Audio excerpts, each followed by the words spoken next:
नमस्कार भक्तजनों, आपका मेरे चैनल धर्म संचय में स्वागत है।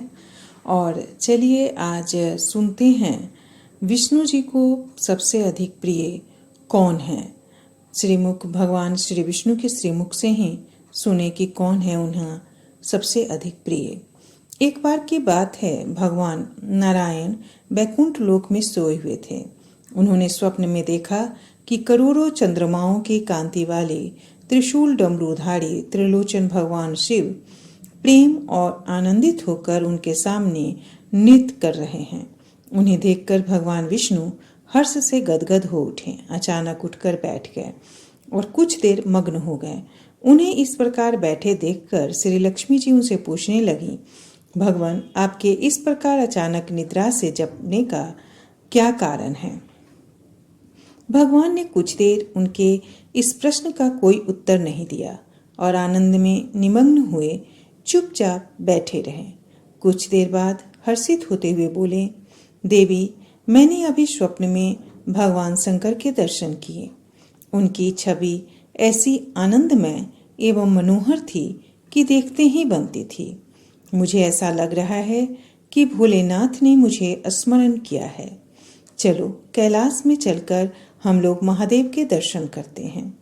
ऐसा विचार कर दोनों कैलाश की ओर चल दिए।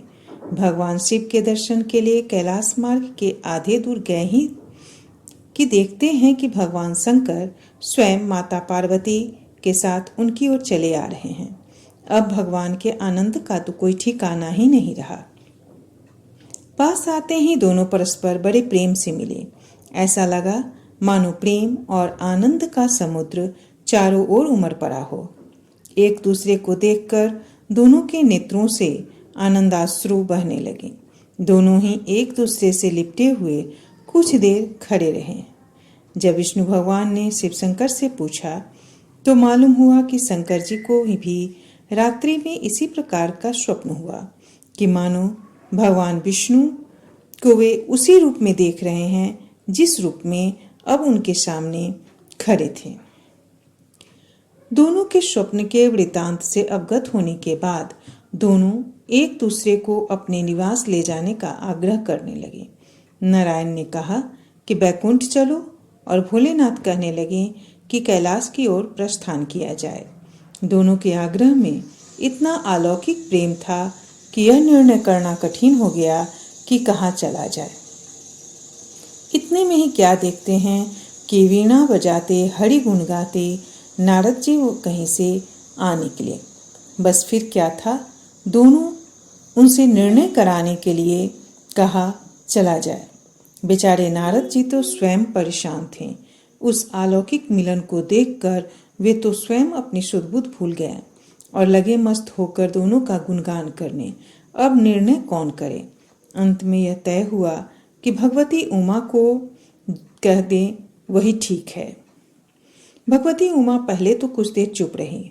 अंत में वे दोनों की ओर मुख करते हुए बोली, हे नाथ, हे नारायण, आप लोगों के निश्चल अनन्य एवं अलौकिक प्रेम को देखकर तो यही समझ में आता है कि आपके निवास अलग अलग नहीं हैं। जो कैलाश है वही वैकुंठ है और जो वैकुंठ है वही कैलाश है।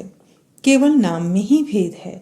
यही नहीं, मुझे तो ऐसा प्रतीत होता है कि आपकी आत्मा भी एक ही है। एक केवल शरीर देखने में दो हैं। मुझे तो स्पष्ट लग रहा है कि आपकी पत्नियां भी एक ही हैं।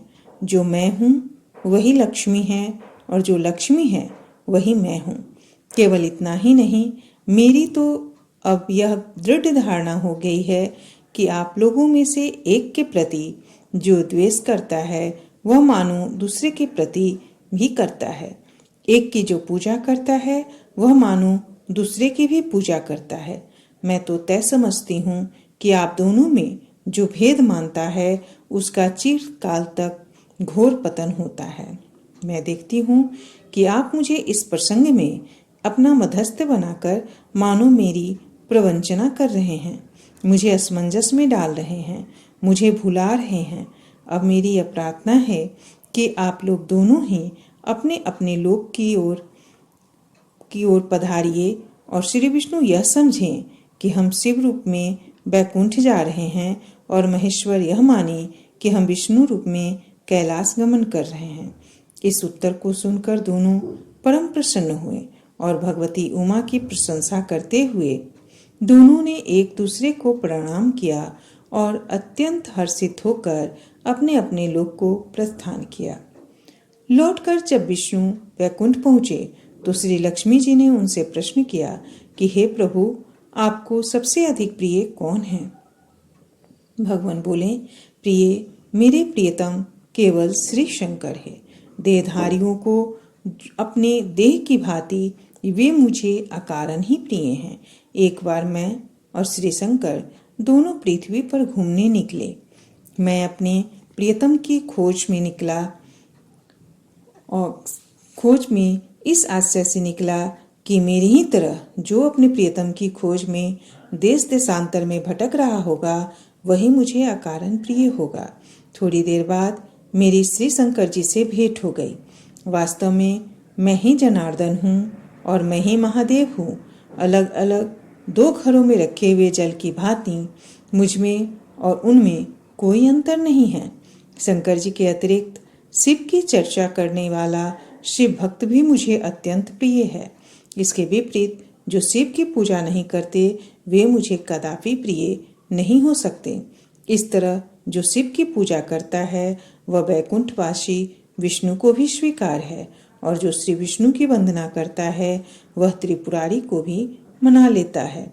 इस प्रकार से विष्णु जी ने यह साबित किया कि ईश्वर एक है और अगर हम किसी भी रूप में ईश्वर की पूजा करते हैं तो हम सभी देवताओं की पूजा कर लेते हैं।